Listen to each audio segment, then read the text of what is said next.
Hi ಮುದ್ದು ಮಕ್ಕಳೇ, ಕಲಿನಲ್ಲಿ ಚಾನಲ್ಗೆ ಸ್ವಾಗತ. ಇವತ್ತು ನಾವು ಚಿನ್ನದ ಟೊಮ್ಯಾಟೊ ಎಂಬ ಕಥೆಯನ್ನು ನೋಡೋಣ ಬನ್ನಿ. ಮುರುಳಿ ಮತ್ತು ರಾಧಾ ಸಿಟಿಯಲ್ಲಿರುವ ಒಂದು ಶಾಲೆಯಲ್ಲಿ ಅಡುಗೆಯ ಕೆಲಸಕ್ಕೆ ಹೋಗುತ್ತಿದ್ದರು ಹಾಗೂ ಅವರು ಅಲ್ಲೇ ಒಂದು ಚಿಕ್ಕ ಮನೆಯಲ್ಲಿ ವಾಸಿಸುತ್ತಿದ್ದರು. ಹೀಗಿರಬೇಕಾದರೆ ಒಂದು ದಿನ ಮುರುಳಿ ಅವರ ಅಮ್ಮ ಮಗನಿಗೆ ಫೋನ್ ಮಾಡಿ ಮಾತನಾಡುತ್ತಿದ್ದರು. ಆಗ ರಾಧಾ, ಏನಾಯ್ತು ಅಮ್ಮನಿಗೆ, ಏನಂದ್ರು ಎಂದು ಕೇಳಿದಳು. ಆಗ ಮುರುಳಿ, ಅಮ್ಮ ಹೇಳ್ತಿದ್ರು ಇತ್ತೀಚೆಗೆ ಅವರ ಆರೋಗ್ಯ ಏರುಪೇರಾಗ್ತಿದೆ ಅಂತ, ನನಗನ್ಸುತ್ತೆ ಅವ್ರಿಗೆ ತುಂಬಾನೇ ಹುಷಾರಿಲ್ಲ ಅಂತ ಎಂದನು.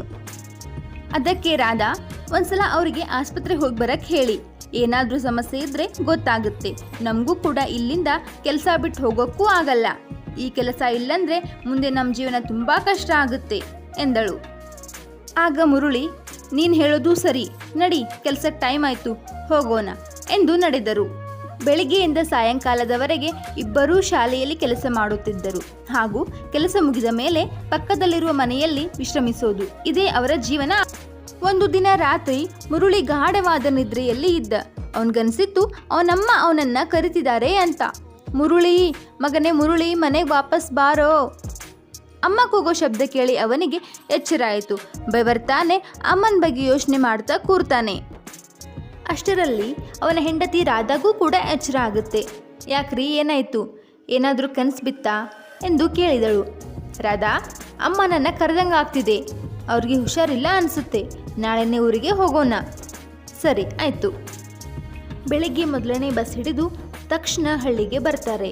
ಹಾಸಿಗೆ ಹಿಡಿದಿರೋ ಅವರಮ್ಮನ ನೋಡಿ, ಅಮ್ಮ ನೋಡಿಲ್ಲಿ, ನಾನು ಮುರುಳಿ ಬಂದಿದ್ದೀನಿ ಎಂದನು. ಆಗ ಅವರಮ್ಮ, ಬಂದಿಯಾ ಮಗನೇ, ನನಗೆ ಗೊತ್ತಿತ್ತು ನೀನು ಬಂದೇ ಬರ್ತೀಯಾ ಅಂತ, ನಿನ್ನನ್ನು ನೋಡದೆ ಈ ಜೀವ ಹೆಂಗೆ ಹೋಗುತ್ತೆ ಎಂದಳು. ಯಾಕಮ್ಮ ಹೀಗೆಲ್ಲ ಮಾತಾಡ್ತೀಯಾ, ನಿನಗೆ ಏನೂ ಆಗಲ್ಲ, ಸುಮ್ಮನಿರು.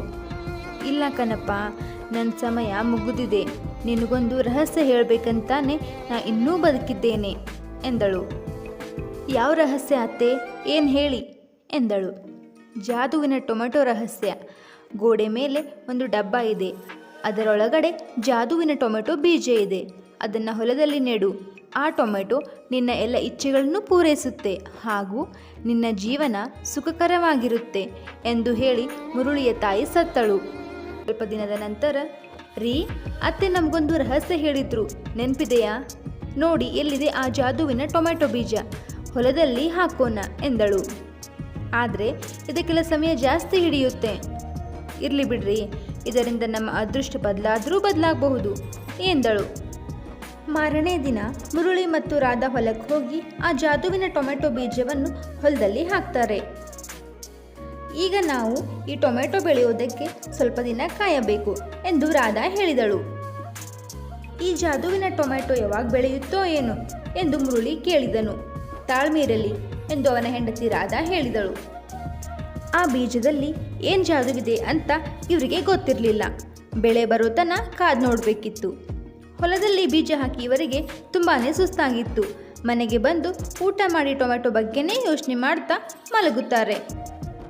ಸ್ವಲ್ಪ ದಿನದ ನಂತರ ಅವರ ಹೊಲದಲ್ಲಿ ಸಣ್ಣ ಸಣ್ಣ ಗಿಡಗಳು ಕಾಣಿಸಲು ಪ್ರಾರಂಭಿಸಿದವು. ಗಂಡ ಹೆಂಡತಿಯರಿಬ್ಬರು ತುಂಬಾನೇ ಖುಷಿಪಟ್ಟರು. ಆಗ ಮುರುಳಿ, ನೀನು ಇರಲಿಲ್ಲ ಅಂದರೆ ಇದೆಲ್ಲ ಸಾಧ್ಯನೇ ಆಗ್ತಿರ್ಲಿಲ್ಲ ಎಂದನು.